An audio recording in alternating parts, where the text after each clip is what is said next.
ang daming na-intriga dun sa last na ipinost ko na tungkol sa mga kaluluwa na nasa ospital. Pasensya na kayo, hindi ako masyadong nakakapag-live kasi una sa lahat, sobrang busy ako. Na-extend po yung asawa ng asawa ko.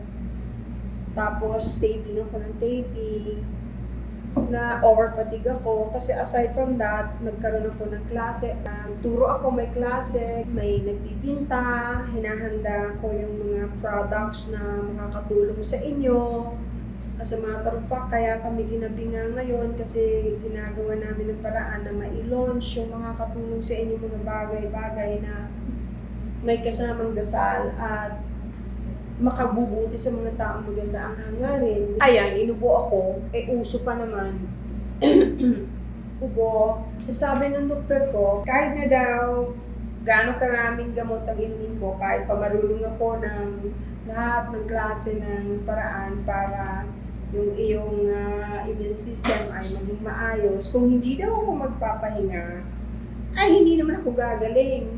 Totoo yan, so you better be careful. Tatandaan po ninyo, kahit na anong galing ng doktor, sasabihin sa inyo ng totoo kapag ka mabuti ang puso ng doktor, sasabihin sa inyo na kahit na anong gamot ang ibigay sa inyo, hindi kayo gagaling kung hindi kayo magpapahinga. Anyway, nakarest ako ng isang araw. Kasi ang katawan po natin, ang healing time talaga ay pag tayo'y tulog. Not only that, pag nagdadasal tayo at nangihingi tayo ng tulong sa taas para tayo gumaling, they can only provide the healing. Well, they can provide healing anytime, all the time. Pero most especially when the body is at rest. Grabe yung ubo ko, tsaka yung sipon ko. At kahit pala anong ganda mo, pagka inuubo ka, tapos yung nagsalita ka, lumubo yung ilong mo, mawawala ng gana yung taong kausap mo. Kaya, papagaling muna ako. Ma'am, paki-explain naman po yung telekinesis. Telekinesis is another gift from God when your third eye is open. Kasi maraming klase ng gifts. The gift of hearing, gift of sight, empaths, medium, marami po yan, clairvoyant. Yung telekinesis, you are able to move things by just thinking about it. Yung bang meron kang gustong abutin na baso ng malayo, pwede mong gamitin ang energy mo para mapunta yun sa'yo. Doon sa mga sinihan, yung mga pelikula, normally, ginagawa nila yan, yung tawag dito, for cinematic purposes. Telekinesis, yun po yung nakakapagalaw kayo ng mga bagay by just thinking about it. Using your mind. Yeah. I do not predict things. I can only tell you things about my experiences. Oh, thank you. How cute. At saka yung mga sinasabi sa akin ng mga higher beings o ng spirit guides. Pag sinabi nila sa akin na pwedeng ipaalam sa ibang tao, that's when I can relate to you the messages. But even if I see it, every now and then, once in a while, I see it, I don't talk about it. Ayaw ko po kasi gawing paraan yun para maniwala kayo na nanguhula ako. Ayaw ko pong gawin yun. Ang sa akin, usually highly evolved beings, people who are starting to ascend, papunta na po ng 5D, kasi nagpupunta po tayo, yun po usually ang maniniwala. And people who are prayerful, people who believe in doing good, loving one another, yung hindi na walang hinahanap na away, o mahilig mag-bash, at mga alipusta. Normally, yun po ang followers ko. At hindi po ako namimili. Ayaw ko po nang namimili. Kaya ayaw ko po yan. Kahit si Nostradamus nagkakamali. Ako po kaya. Malay ko ba sa quatrain? Anyway,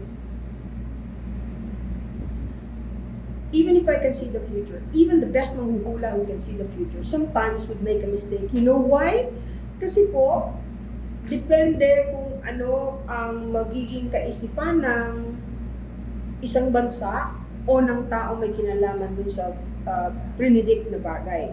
Kasi you can always change things. Ay, yan po, kasi nag-birthday po yung isang starseed na nandito. Reyna po yan eh. Janet po ang pangalan, pero her other name, where she came from, nandyan. Nakasulat po. Elysia.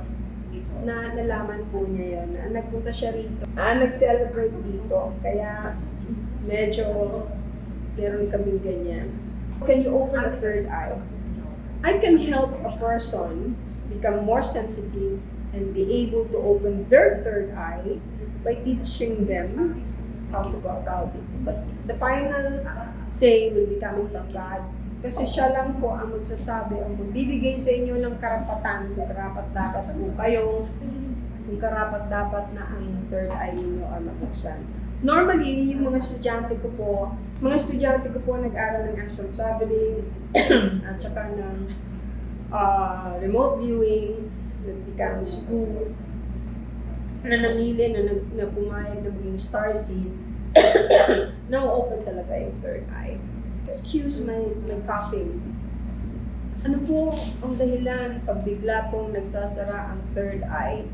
Normally, magsasara ang third eye mo kung dati nang open because of there are a few reasons. Number one, kinalawang, nag-calcify.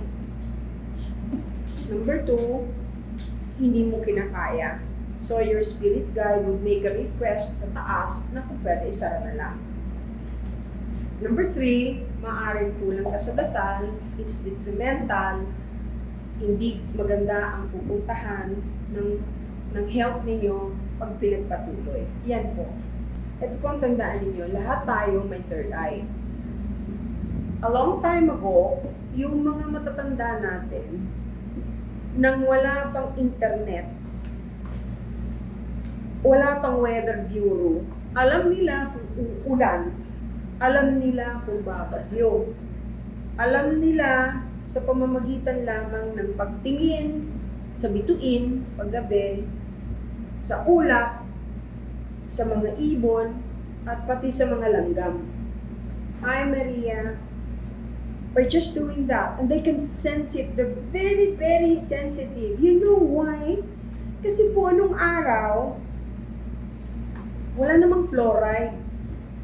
Wala naman po, ako inabot ko pa na yung ginagamit namin panlinis ng ngipin, yung tool, puputol ka ng sanga ng guava, tapos yung dulo, babalatan mo, tapos gaganon mo. Kuminsan may asin. Yun ang panlinis mo ng ipin. Surprisingly, ang bango ng hininga mo. Hindi lang yun. Most people before, hindi makakalimutin. Hindi nyo ba napapansin ang karamihan sa generation ngayon? Makakalimutin because of the fluoride.